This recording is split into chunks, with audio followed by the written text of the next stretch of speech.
Olá, queridos.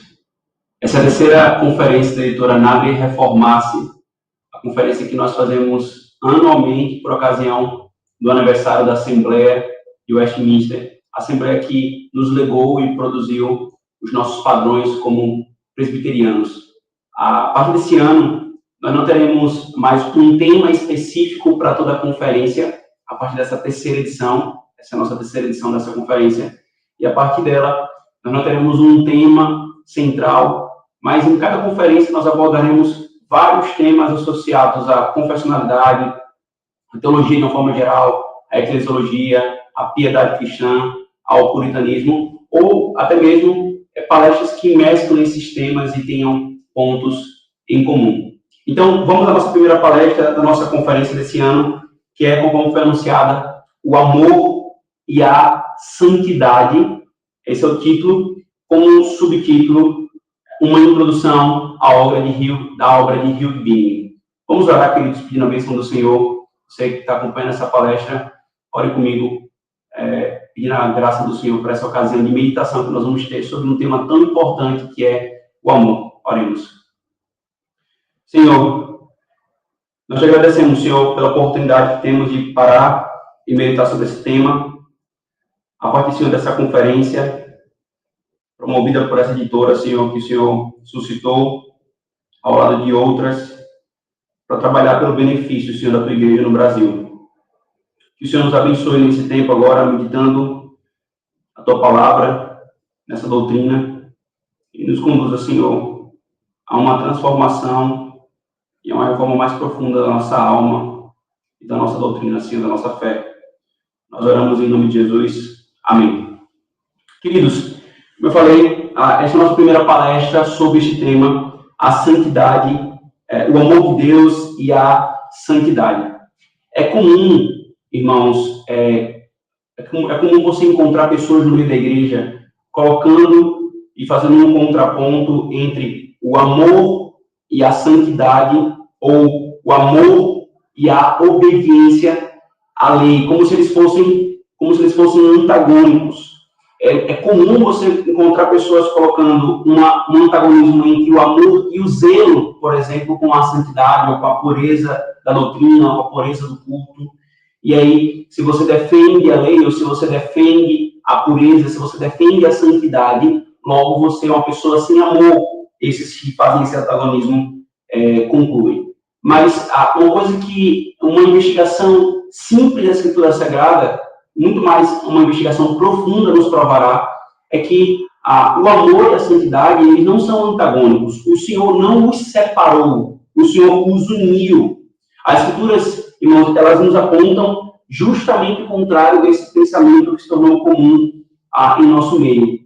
Ela nos ensina que há uma íntima relação entre o amor e a santidade, ou o amor e a obediência e o zelo pela lei do Senhor. E aqueles que insistirem em separar o amor da lei ou o amor da santidade, eles provam e evidenciam que não entenderam nenhum e nem outro.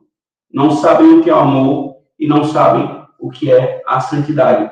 Eu preciso, então, queridos, destacar que, a despeito desse subtítulo, que é uma introdução à obra de Hugh Bingham, Hugh Bingham escreveu um excelentíssimo tratado, um tratado sobre o amor cristão, é o título dele, está para sair agora pela editora Nave Reformar-se, um dos nossos lançamentos desse mês, tratando sobre essa doutrina que tem uma implicação profunda na nossa vida como cristãos. A despeito desse subtítulo, essa palestra não será um review da obra, nem uma apresentação da obra em si, mas nós vamos tratar sobre a doutrina do amor, e eu quero provar aqui biblicamente para você essa íntima relação entre o amor cristão e a santidade. E à medida em que a doutrina bíblica, os textos forem expostos, nós vamos fazer um amplo uso tanto de Hugh Bingham, e aqui vai servir como introdução à obra dele, quanto de um clássico na história da igreja, do Jonathan Edwards, A Caridade e os seus frutos. E o pressuposto dessa palestra, irmãos, e é o que eu quero provar para você que está acompanhando ela, é que o amor é a essência de todas as graças divinas. Toda a graça que o Senhor derrama sobre nós, toda transformação, tem como essência o amor. O amor representa todas elas. de forma que eu possa falar, sem medo de errar, que a santidade resume o amor, e o amor resume a santidade. Não há como haver reforma se não houver amor. Não há como haver santificação se não houver amor. Não há pureza verdadeira sem o amor verdadeiro. Não tem como separar uma coisa da outra. Um homem pode ser o doutrinariamente mais reformado possível, o confessional mais estrito possível. Se não tiver amor, será como um metal que ressoa e um sino que tine, e é simplesmente um barulho vazio. E a nossa convicção é justamente essa, irmãos. Tanto quanto constatamos que necessitamos de uma reforma na doutrina, uma reforma no culto, no governo da igreja, também necessitamos de uma reforma do nosso amor para com o Senhor e para com o próximo.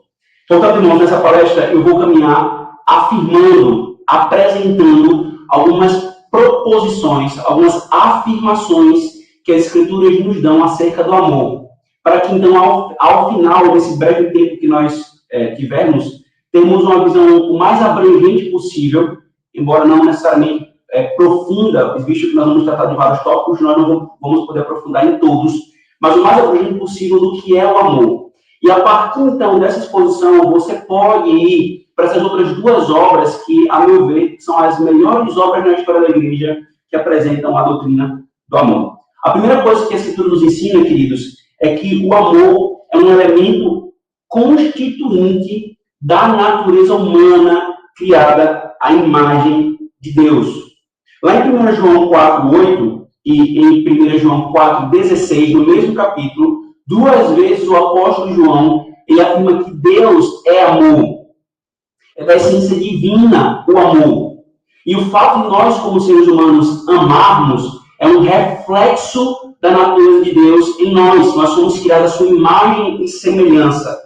A obra da redenção, para que você possa ter dimensão desse aspecto da nossa natureza criada à imagem de Deus, a obra da redenção, a história da redenção, que começa com a criação, que começa com o fato do ser humano criado à imagem de Deus, caiu em pecado e foi restaurada essa imagem em Cristo, e ele é glorificado em Cristo. Essa obra pode ser resumida em função do amor. Hugh Binning, e eu vou fazer talvez a mais longa citação da nossa palestra dessa obra, Hugh Binning, ele nos mostra isso, depois de afirmar na introdução da sua obra essa verdade bíblica, que Deus imprimiu no coração do homem o amor, porque ele é da essência do ser humano, porque ele é a imagem de Deus. Ele então faz essa estrutura, criação, queda e redenção, incluindo aqui a consumação. Nós poderíamos incluir, usando Jonathan Edwards, mostrando tudo isso em função do amor. Ouça comigo, ouça com atenção a leitura que eu vou fazer desse texto do Hugh Binning. Ele diz: assim como Deus moldou o restante do mundo em uma bela estrutura pelo primeiro toque do seu dedo, assim também ele gravou nos corações dos homens um princípio que poderia ser um vínculo e laço perpétuo para unir os filhos dos homens. Isso não era nada mais do que a lei do amor, a principal e fundamental lei de nossa criação. Primeiro, o amor a Deus, fundamentado nessa dependência essencial e subordinação a Deus. E segundo, o amor ao próximo, fundamentado nessa comunhão e interesse em uma imagem de Deus. Veja, o amor, ele é justamente a expressão desse amor que eu tenho para com Deus. Eu olho, então, o ser humano à imagem de Deus. A minha alma se inclina a amá-lo porque ele é a imagem de Deus. E o Binning vai defender. O amor ao próximo, então vem o primeiro mandamento, o amor a Deus em todas as coisas, e o segundo mandamento, o Senhor falou, é semelhante a esse, amarás o teu próximo como a ti mesmo. E por isso, também Paulo diz que o cumprimento da lei é o amor, Romanos 13:10. A dívida universal que devemos a Deus é o amor em um grau superlativo. E a dívida universal que devemos uns com os outros é o grau de um amor inferior, mas de nenhuma forma inferior ao amor por nós mesmos. A ninguém devais coisa alguma, disse o apóstolo, a não ser o amor com que vos ameis uns aos outros, Romanos 13:8. E isso é paralelamente a si, como Cristo fala. Todas as outras leis são subordinadas a essa, e uma delas é subordinada à outra, porém, a nada mais. E assim, enquanto o amor a Deus deve ir adiante, o amor ao próximo deve segui-lo. E tudo que não desfaz o vínculo da afeição divina não deve soltar o nó de nosso amor ligado a ela. Quando a união das almas, isto é, o amor a alguém é maior do que o amor a Deus, separa ambas de Deus, então, de fato, e somente então, este nó deve ser desatado, para que o outro possa ser mantido firme.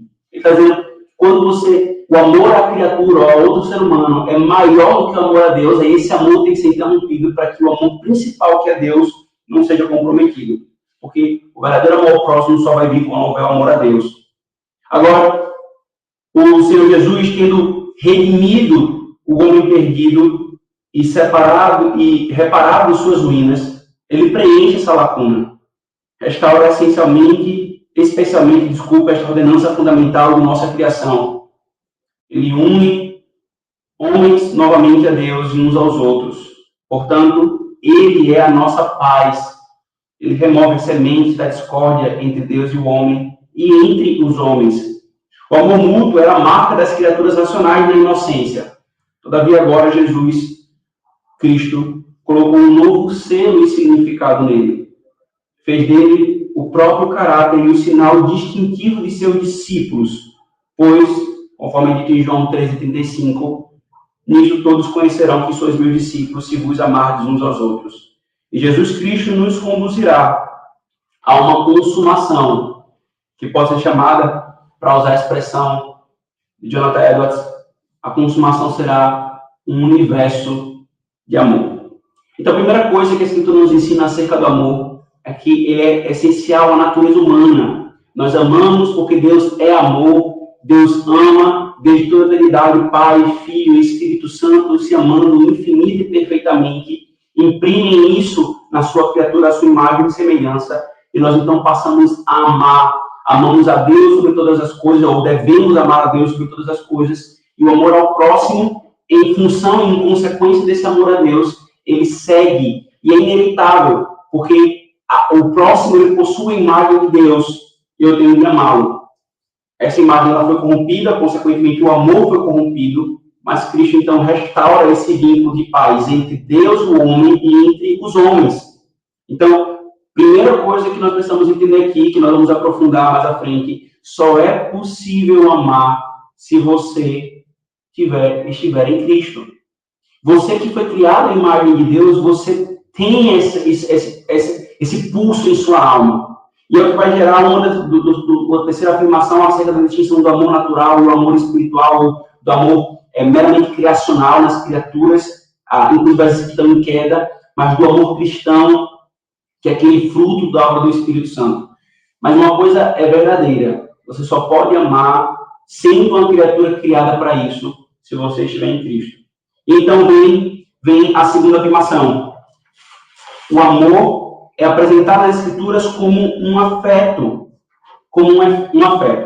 Aqui, irmãos, é comum também nós colocarmos em oposição o amor como uma ação e o amor como um sentimento.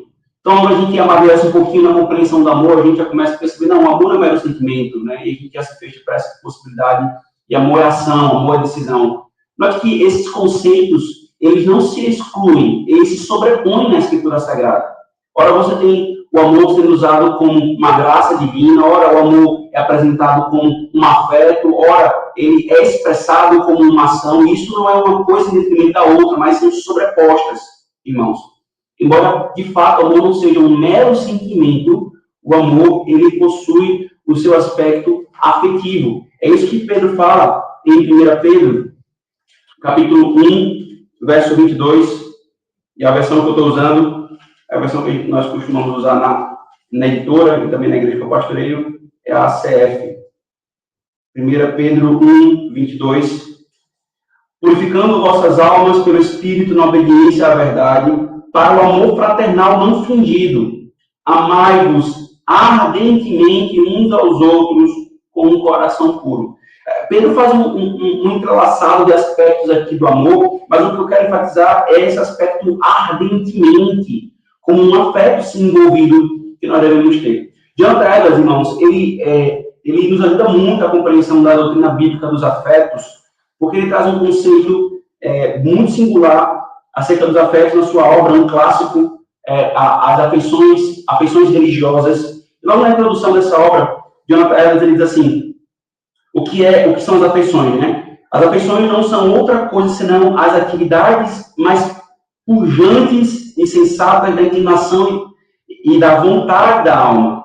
E mais à frente ele diz: é a faculdade pela qual a alma não contempla as coisas como uma espectadora indiferente e alheia, mas ela contempla gostando ou não gostando, agradando-se ou desagradando-se, aprovando ou rejeitando.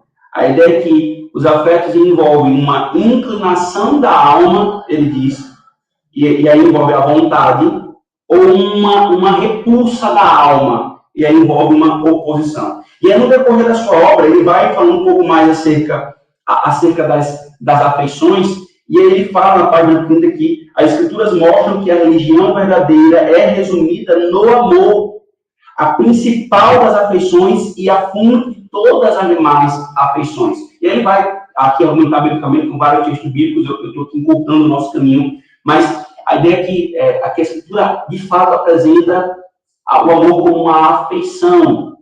Se eu tiro esse aspecto da afeição, meu querido, eu termino lidando com o amor de uma forma muito tecnicista, muito fria, e ele não é assim. Mas se eu tiro o aspecto objetivo do amor e foco apenas no aspecto subjetivo dos afetos ou da afeição, eu termino lidando com ele de forma muito relativista. A escritura não separou essas duas coisas, elas colocaram juntas, e a maturidade está em você fazer a ligação, a ponte entre essas duas coisas e caminhar de uma forma sóbria, no amor que é um afeto e ardentemente você ama, e no amor que é uma decisão, é uma ação, é posto em prática. Essa é a segunda afirmação que a Escritura nos traz acerca do amor. A terceira afirmação que eu quero provar aqui para os irmãos que estão acompanhando a palestra é que o amor ele é apresentado na Escritura Sagrada de dois tipos. É o que nós vamos chamar de amor natural e o amor espiritual. E essa expressão natural é muito usada na teologia reformada, especialmente nos nossos padrões, como aquilo que é próprio da criação, aquilo que é próprio da estrutura criacional, que não vem como uma obra graciosa do Espírito Santo, ou de um trabalhar especial, extraordinário após a queda do Espírito Santo, mas está lá posto na criação. Então, esse amor é aquele que Deus imprimiu no coração do homem, como criatura feita à sua imagem, e que por sua bondade providente, eu uso essa expressão aqui, em contraponto à famigerada graça comum, eu não concordo com essa expressão, mas eu penso que a doutrina ali, contida ou intentada por alguns que usam essa expressão, era melhor expressa nesse aspecto, a bondade providente. Por essa bondade providente, Deus suscita no coração dos homens, para o bem da sociedade, a manutenção da humanidade, até a consumação dos séculos, esse amor. Lá em Isaías 49, 15, o Senhor usa justamente o amor de uma mãe para com o filho, para aplicar a si mesmo. Pode uma mãe se esquecer do seu filho, o seu filho que mama? A mãe ama, qualquer que seja a mãe, ímpia ou piedosa, ela ama o seu filho. É por isso que ela não esquece do seu filho. Lá em Mateus 7, verso 10 a 11, o Senhor, ele confrontando os homens, ele diz: vocês que são maus, sabem dar coisas boas aos seus filhos, seu filho lhe pede pão, você não dá pedra, se seu filho pede peixe, você não dá cobra, uma víbora. Então, se vocês que são maus, sabem dar boas coisas, de onde vêm essas boas coisas que são dadas aos filhos? Fruto do amor. Mas, no fundo, irmãos, por causa da queda, esse amor, ele não pode ser chamado de amor no sentido pleno, ou amor com a letra maiúscula, com A maiúsculo. Esse amor, ele é tão cheio de impureza que o desqualifica e possui apenas uma utilidade natural. É por isso que Paulo fala em 2 Timóteo, por exemplo, capítulo 3, verso 3, que mesmo nesses que possuem um amor natural, que o Senhor colocou no coração dos homens, Paulo vai falar que que os ímpios são sem afeto natural.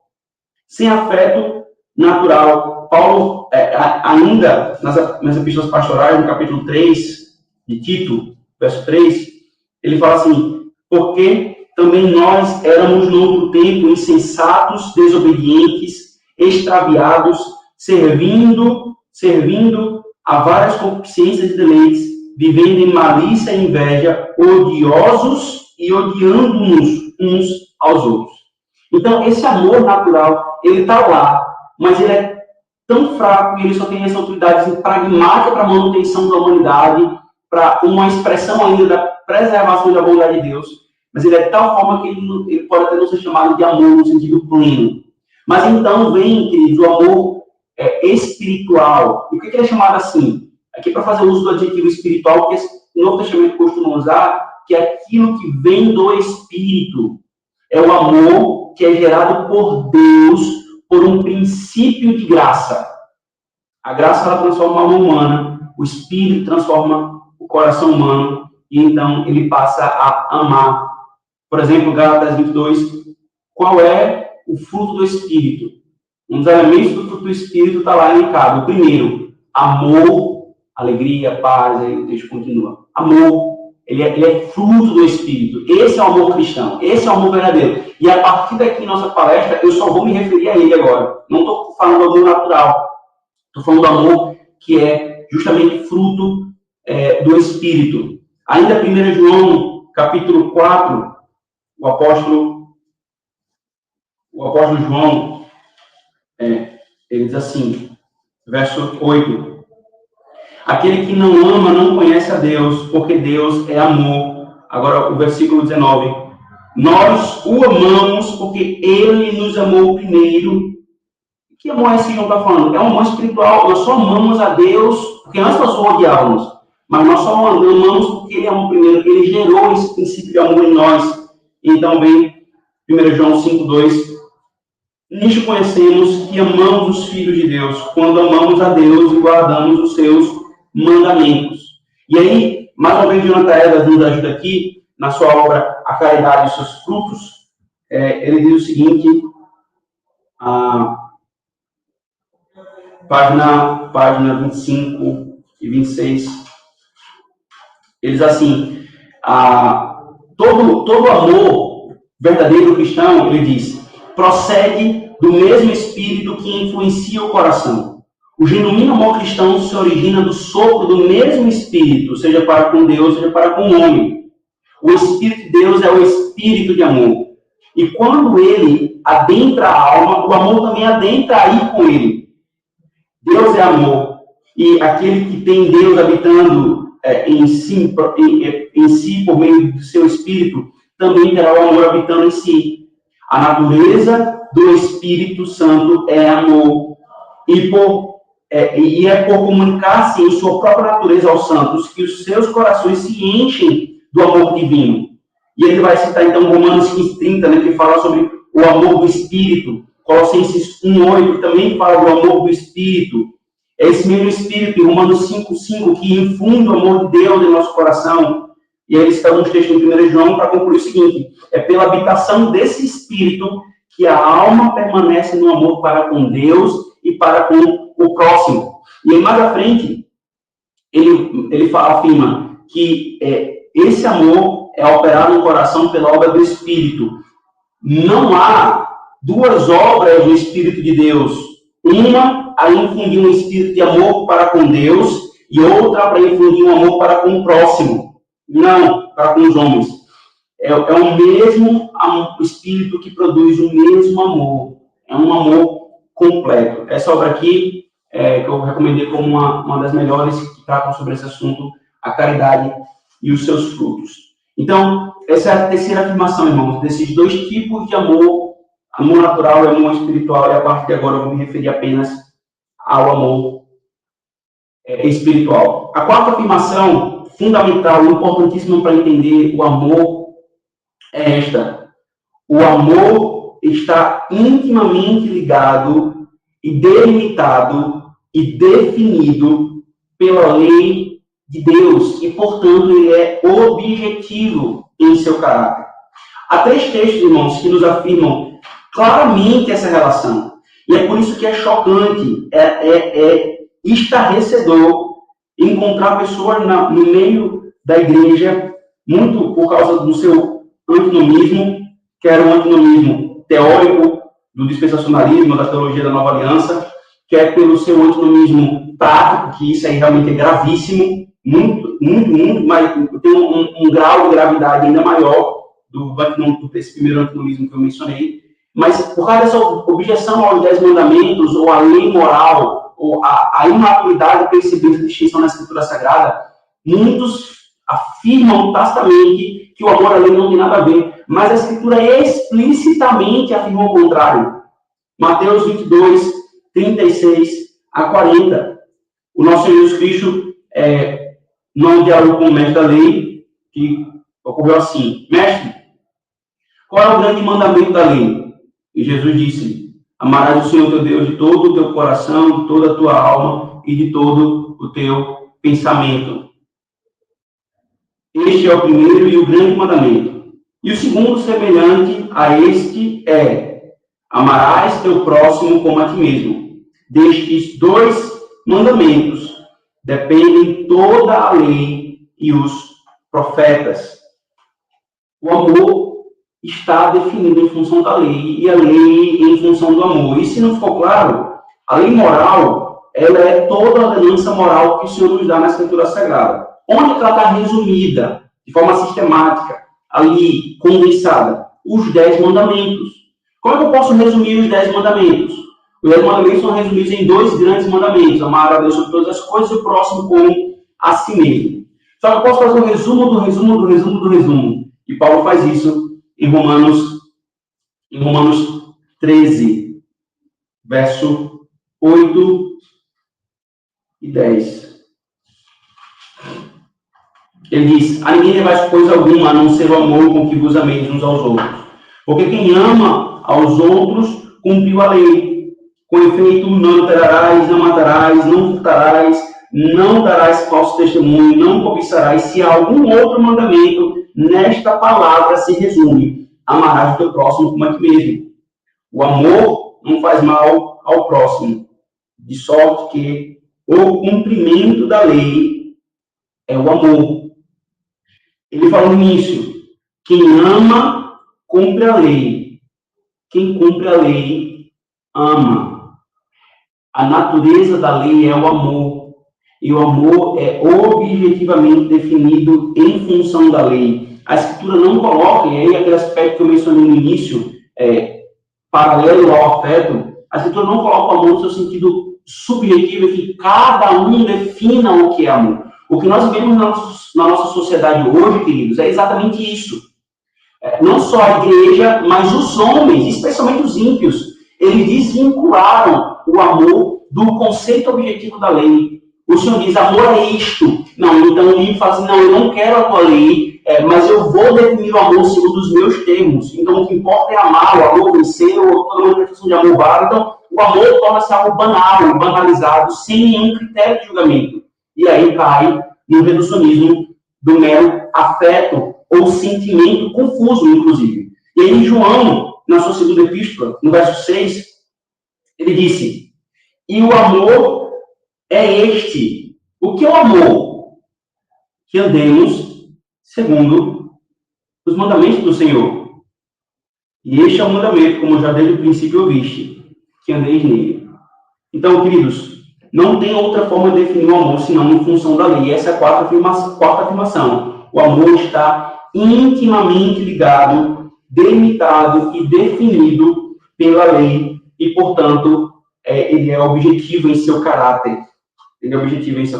Há no 4º capítulo da obra de Higby, ela ainda não chegou da gráfica, por isso que eu não estou com ela aqui lhe mostrando, ela está prestes a chegar. Ao 4º capítulo de Higby, eu intitulei da seguinte forma como editor, né? O amor, os deveres da lei, a redenção e as graças divinas. Nesse mesmo capítulo ele trata de tudo isso, né? Higby não colocou títulos nos seus capítulos, mas para auxiliar o leitor, eu coloquei os principais tópicos que ele trata naquele capítulo. E aí ele diz o seguinte: me permita ler um trecho da obra dele para fechar essa quarta afirmação. a dívida universal que devemos a Deus é o amor em um grau superlativo, como eu já mencionei, né? E aí eu queria só ler aqui esse finalzinho, aqui. Todas as outras leis são subordinadas a essa, e uma delas é subordinada à outra, porém, nada mais. E assim, enquanto o amor a Deus deve ir adiante, o amor ao próximo deve segui-lo. Só existe amor ao próximo se houver amor a Deus. E se há amor a Deus, então haverá o amor ao próximo, como Deus definiu. A quinta afirmação, queridos, que a Escritura nos ensina sobre o amor, é que o amor se manifesta na obediência à lei de Deus. Note que eu não estou repetindo o conceito da quarta afirmação. Ali eu mostrei o amor em seu conceito. Ele é definido em função da lei. Mas aqui eu estou mostrando a manifestação do amor. Ele é obediência à lei. Nós vamos tratar no outro tópico que o amor é prático. E aí também não vai ser uma repetição, é uma refinação do conceito, é um refinamento do conceito. Mas aqui é importante destacar que o amor é posto como uma expressão da obediência. Se eu amo a Deus, eu vou obedecê-lo. João, capítulo 14,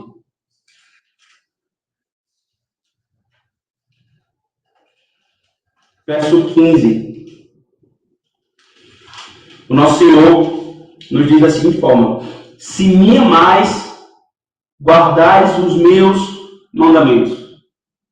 Se eu amo a Ele, então a consequência é que eu vou guardar o mandamento dele, eu vou obedecê-lo. No versículo 21 do mesmo capítulo, ele diz: aquele que tem os meus mandamentos e os guarda, esse é o que me ama. E aquele que me ama será amado do meu Pai, e eu o amarei e me manifestarei a ele. João 15, 10. Se guardares os meus mandamentos, permanecereis no meu amor. Do mesmo modo como eu tenho guardado os mandamentos do meu Pai e permaneço no seu amor. O mesmo apóstolo, na sua primeira epístola universal, ele diz assim, capítulo 5, verso 3. Porque este é o amor de Deus, que guardemos os seus mandamentos, e os seus mandamentos não são pesados. Isto é que é amar a Deus, é guardar os seus mandamentos. Então, o Senhor Jesus, para ilustrar essa verdade, ele nos contou em Mateus 21, no verso 28 a 31, a parábola dos dois filhos. Um que, após receber a ordem do pai, disse: não, pai, eu vou obedecer, pode deixar. Mas não foi. O outro, ao receber a ordem do pai, no primeiro momento, agiu de forma indevida, negou a obediência, não vou, mas no final foi. E aí ele pergunta: quem foi que obedeceu? Quem foi que amou o pai? Então, porque o amor se manifesta na obediência à lei. Essa é a quinta afirmação. Então vem a sexta, uma das mais importantes do nosso estudo, é que Cristo é a fonte, o padrão e a materialização do amor. João 3,16, porque Deus amou o mundo de tal maneira que deu o seu Filho unigênito. Há uma verdade clara na Escritura Sagrada, que Cristo ter vindo ao mundo, Deus Pai ter entregue Deus Filho encarnado para homens pecadores, é a maior manifestação, e a gente pode falar, a materialização do amor, literalmente falando. Cristo é o amor encarnado, ele veio até nós. Mas não apenas isso. João, no Evangelho de João, o Senhor nos mostra que ele também é o padrão e a fonte do amor. João 13:34, o Senhor diz assim, o apóstolo João Registro, inspirado pelo Espírito: um novo mandamento vos dou, que vos ameis uns aos outros, como eu vos amei a vós, que também vós uns aos outros vos ameis. Cristo, ele avoca para si o padrão absoluto. Eu estou dando um mandamento. Vocês querem um referencial desse mandamento? Sou eu. Como eu e vocês devem se amar. E, meu querido, isso tem uma implicação gigantesca nos nossos relacionamentos. Gigantesca. Se a gente parar para pensar na magnitude, do tamanho do amor de Deus para conosco, nós veremos que o amor não é brincadeira, nem uma coisa superficial. No mesmo Evangelho, no capítulo 15, verso 12, o Senhor diz assim: O meu mandamento é este, que vos ameis uns aos outros, assim como eu vos amei. Então, Cristo é a fonte, o padrão e a materialização do amor. Eu quero citar aqui, e eu falei que aquela era a maior citação no início, mas não, é essa aqui agora. É uma citação fantástica do Rubem Bini, e eu quero compartilhar com vocês para entender a importância desse ponto, né? Bini, ele diz assim, pessoal,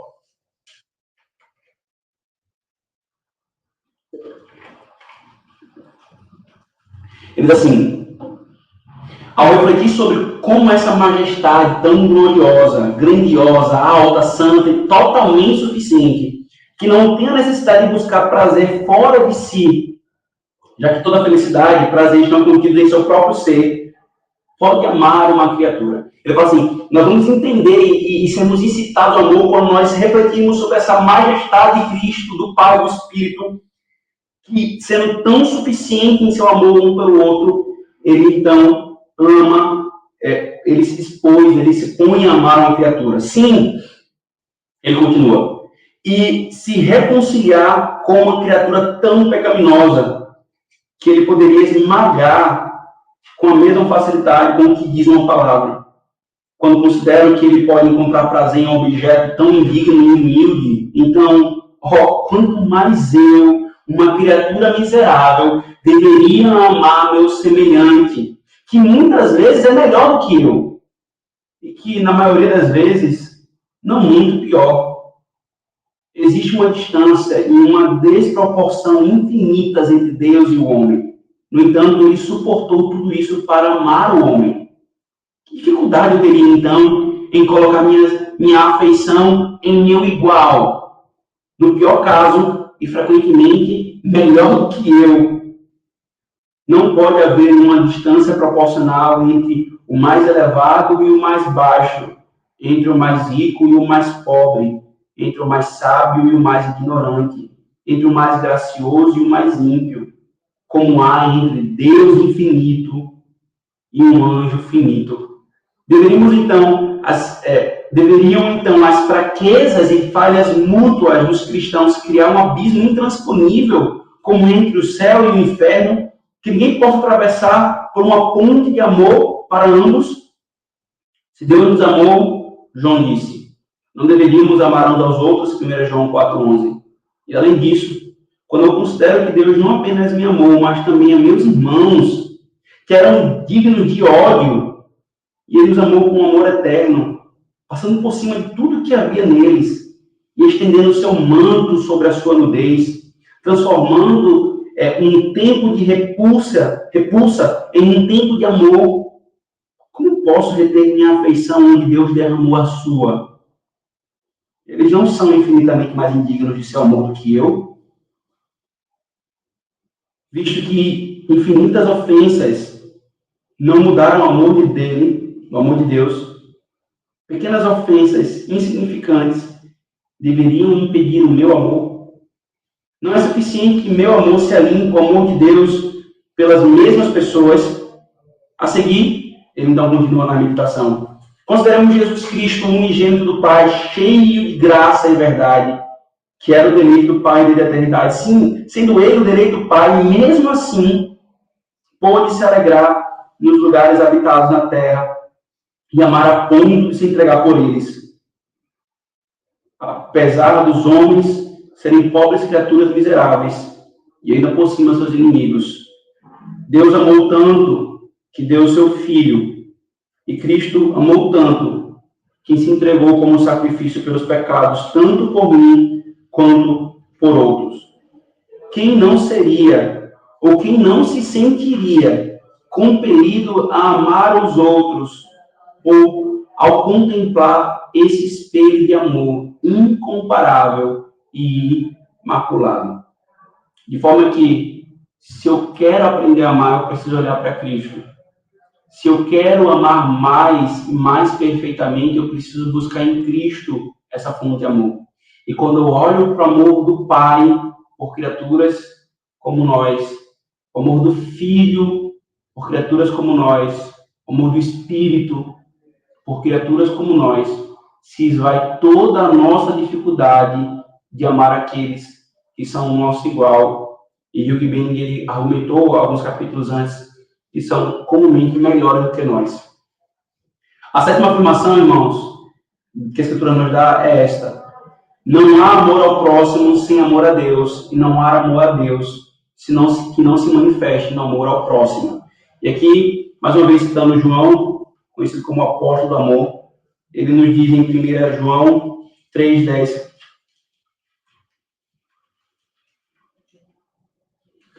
nisto são manifestos os filhos de Deus e os filhos do diabo. Qualquer que não pratica a justiça e não ama o seu irmão, não é de Deus. No mesmo capítulo, verso 14.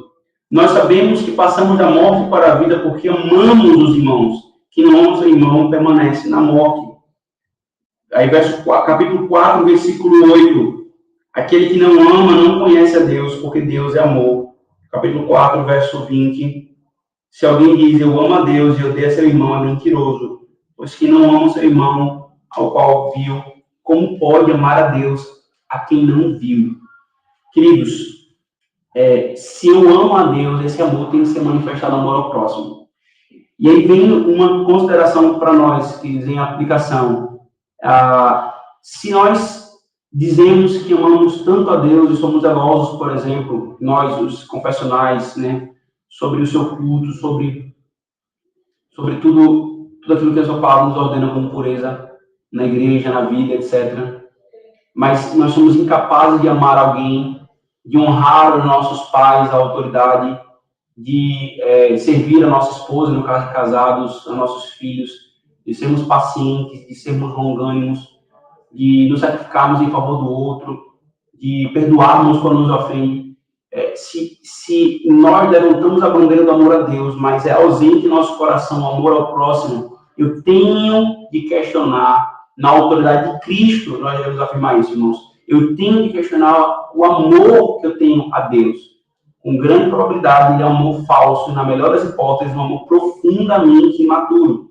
João fala, não tem como amar a Deus se esse amor não for manifesto também no amor ao próximo. A oitava afirmação, irmãos, é que sem o amor espiritual, nada vale. E aqui nós temos um texto importantíssimo nessa doutrina, 1 Coríntios 13. Paulo, ele começa a sua tratativa sobre o amor, no versículo 1, 2 e 3 do capítulo 13, afirmando essa verdade.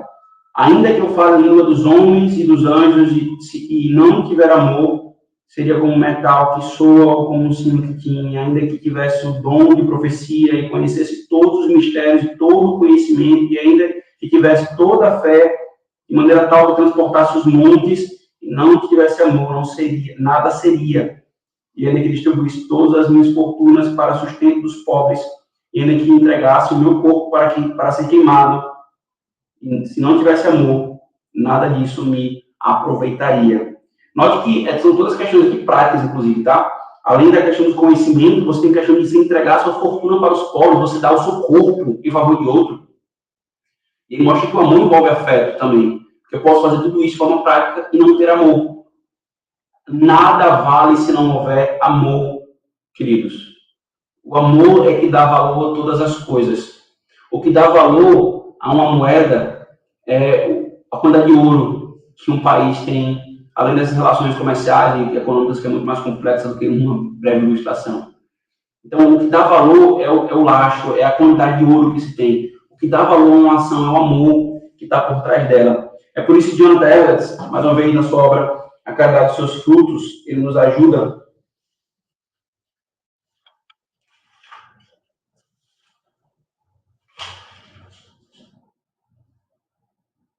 dizendo: eu posso concluir que nada há absolutamente que valha alguma coisa sem o amor. Que uma pessoa possua o bem que quiser e faça o que quiser, isso, sem amor, nada significa. O que seguramente implica que o amor é a grande coisa. Que tudo o que não contém o amor, de alguma maneira, contido ou implícito, nada é. O amor é a vida e a alma de toda religião verdadeira, sem a qual, ele está se referindo ao cristianismo, obviamente, sem a qual todas as coisas consideradas como virtudes são vazias e fúteis. Nona afirmação que a Escritura nos traz sobre o amor.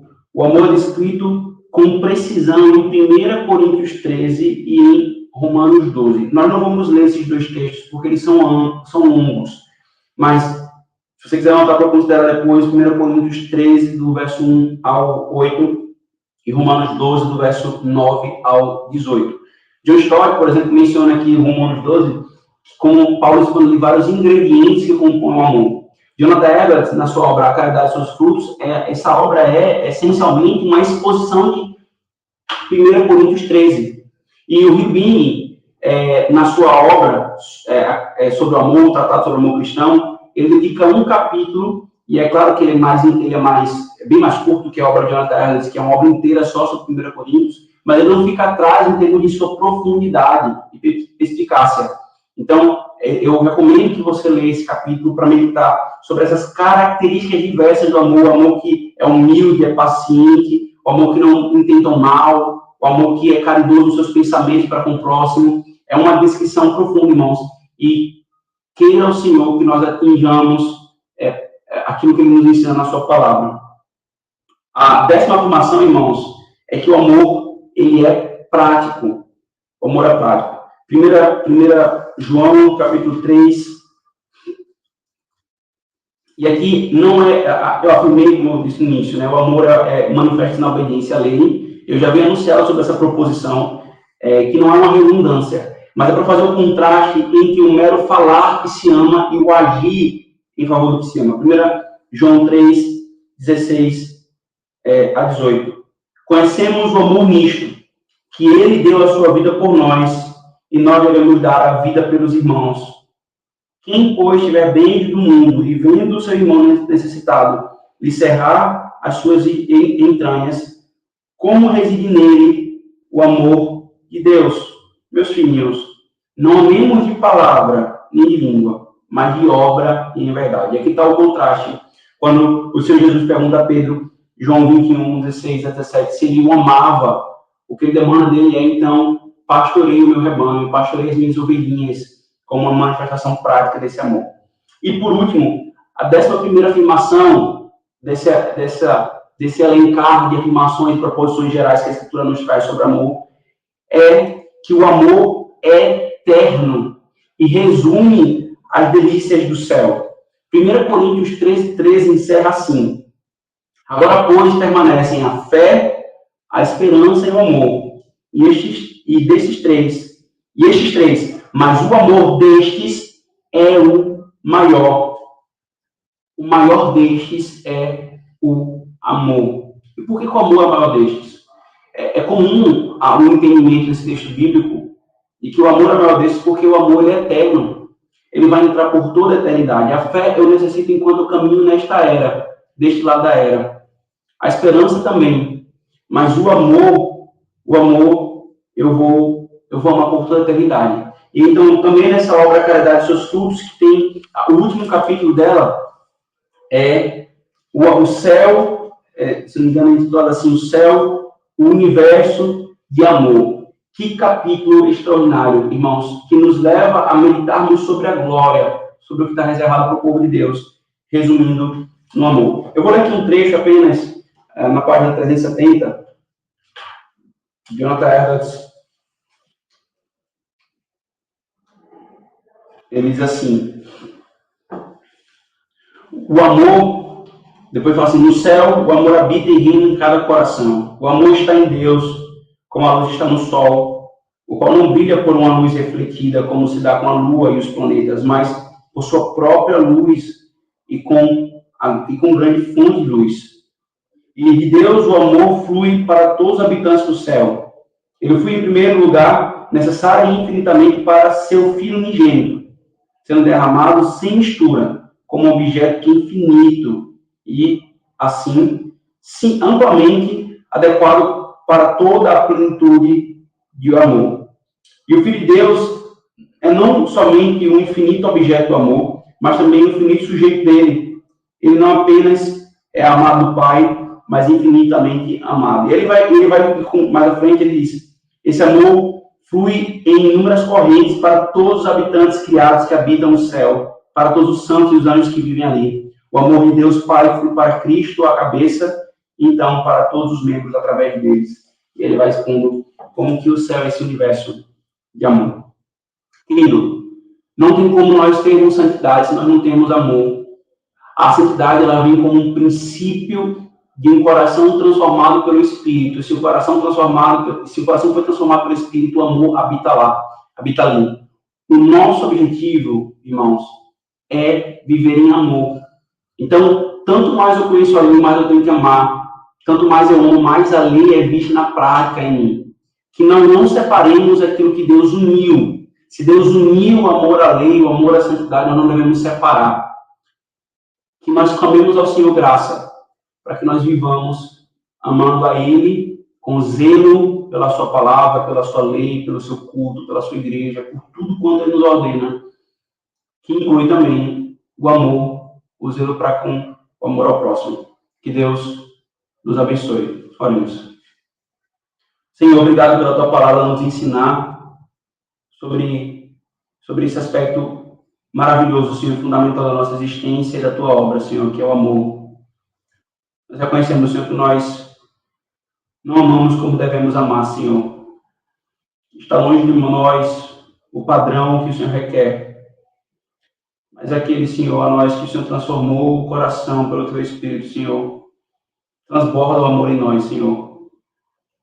Tem misericórdia de nós, Senhor, e nos faz amar aqui sobre todas as coisas, e aqueles que estão ao nosso redor, Senhor, como a nós mesmos.